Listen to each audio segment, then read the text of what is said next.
I'm Colleen, and in this video I am talking formats, design, and engagement tips to help you specifically when you are video editing for social media. Let's dive in. First of all, let's talk formats, and I'm gonna be throwing a lot of numbers at you, so bear with me. Let's go over Instagram first.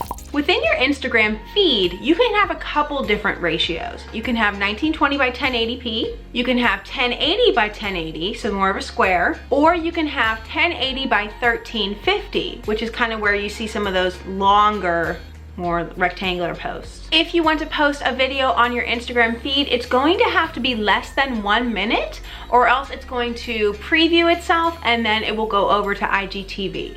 On IGTV, videos over 1 minute can be found here, and they can be in a couple different formats. They can be either 1080 by 1920, so a vertical video, or now they can be a horizontal video at 1920 by 1080, so you can just flip your screen and you can watch it horizontally. Moving over to Instagram stories, those are pretty simple. 1080 by 1920, a vertical video in 15-second increments. The video can be as long as you want, but it will be shown in 15-second increments on Instagram stories. And obviously the most newest one of all, Instagram Reels. These are gonna be featured in 1080 by 1920, just like Instagram stories and just like IGTV. They are meant mainly for you to watch them in the Instagram Reels section. However, you can preview them to your Instagram feed. But keep in mind, when you preview them to the Instagram feed, some things are going to be cut off because Instagram is only going to show up to the 1080 by 1350,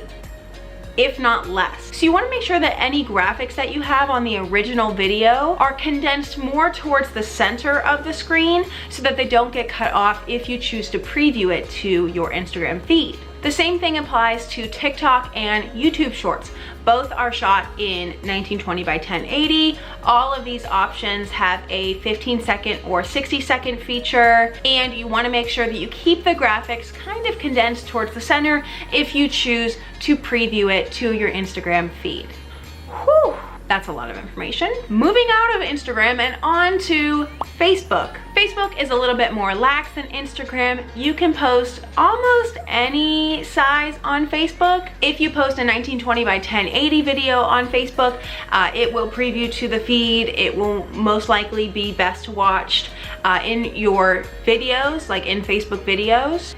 You can also post a 1080 by 1080 video or a 1080 by 1350 video if you are posting specifically for social media, like for a Facebook ad, because those are going to show really nicely on your Facebook feed. I wouldn't necessarily say to post a 1080 by 1920 video, so a vertical video. I wouldn't necessarily suggest posting that onto the feed, but you could post that on your Facebook story if you so choose. So moving on from all those numbers, let's talk about design. When you are video editing for social media, you want to think bold fonts and clear design. People are more than likely watching this on their phones, so you want to keep the design as clean and clear as possible. If you are creating graphics for your video, see how you can push your creativity a little bit further to create unique looking, eye-catching graphics that will catch the viewer's attention very quickly. And an extra tip here, try and keep the text very minimal. Too many details and specifics in the video's text can crowd the video and become too hard to read in such a short amount of time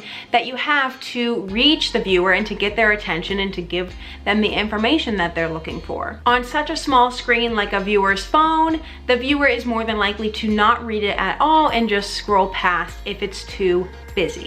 And moving on to engagement. You've got less than 3 seconds to give the viewer a reason to watch the next 5 to 8 seconds. If you're lucky to get past 10 seconds, you've got some pretty good engagement on your video actually. You are competing with the viewer's very, very short attention span, as well as the viewer's ingrained habit of scrolling just for scroll holing's sake. So what can you do in those first few seconds to get their attention? Well, you can ask a thought-provoking question. You can acknowledge a pain point. You can show an enticing location or activity. You can display some unique graphics. Of course, this is always going to depend on the context of the video. So it's up to you or your team or even your client to decide what the most important information is and how that can be best shown through video to maximize the viewer's engagement. Hey, since you made it this far, please hit the like button below and hit subscribe for more tips on video editing, creativity, and freelance lifestyle. Check out these videos next for more tips on how you can improve your video marketing skills and make enticing video content specifically for social media. Thank you to my team. Again, I'm Colleen and I will catch you guys on the next video. Have a good one.